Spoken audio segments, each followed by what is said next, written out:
Hello friends, welcome back to Pink's Kitchen.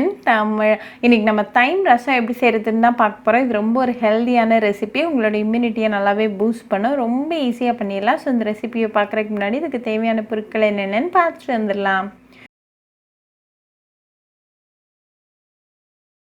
ஒரு இடிக்கிற கல்லில் 1 டீஸ்பூன் அளவுக்கு மிளகு, அப்புறமா 1 டீஸ்பூன் அளவுக்கு ஜீரகம் சேர்த்துக்கோங்க. இதை நல்லா ஃபைன் பவுடராக தட்டிடுங்க.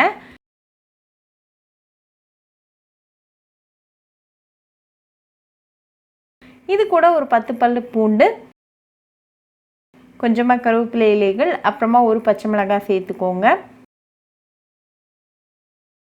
இதையும் நல்லா இடிச்சிருங்க. இது ரெடியாக வச்சுக்கோங்க. இப்போ ரசம் எப்படி செய்கிறதுன்னு பார்த்துடலாம்.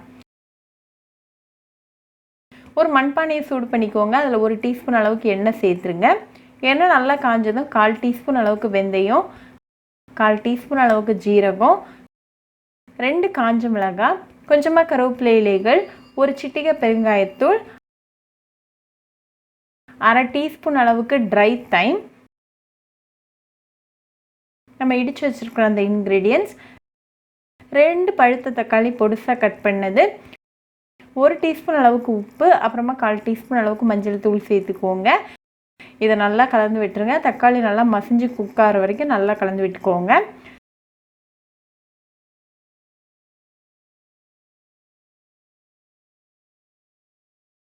இப்போ தக்காளி நல்லா வெந்தாச்சு. ஸோ இது கூட ஒரு 1/2 கப் அளவுக்கு புளி தண்ணி, அப்புறமா 2 கப் அளவுக்கு தண்ணி சேர்த்துக்கோங்க.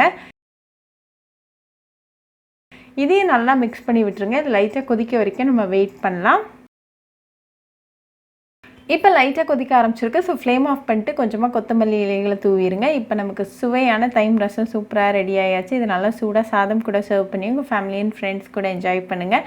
ரொம்பவே ஹெல்தி அண்ட் உங்களோட இம்யூனிட்டியை நல்லாவே பூஸ்ட் பண்ணும். ஸோ கண்டிப்பாக அந்த தைம் ரசம் ரெசிபி உங்கள் வீட்டில் ட்ரை பண்ணி பாருங்கள். ட்ரை பண்ணிவிட்டு எப்படி இருந்துச்சுன்னு கமெண்ட்ஸில் சொல்லுங்கள். இன்னொரு சூப்பரான ரெசிபியோட உங்களை வந்து பார்க்குற வரைக்கும் பாய் ஃப்ரெண்ட்ஸ். உங்களுக்கு இந்த வீடியோ பிடிச்சிருந்தா லைக் பண்ணுங்க, ஷேர் பண்ணுங்க, கமெண்ட் பண்ணுங்க அண்ட் மறக்காம சப்ஸ்கிரைபும் பண்ணிருங்க. கூடவே பக்கத்தில் இருக்க பெல் ஐக்கானையும் கிளிக் பண்ணிக்கோங்க. அப்பதான் நான் போடுற வீடியோஸ் எல்லாம் உங்க நோட்டிஃபிகேஷன்ல வரும்.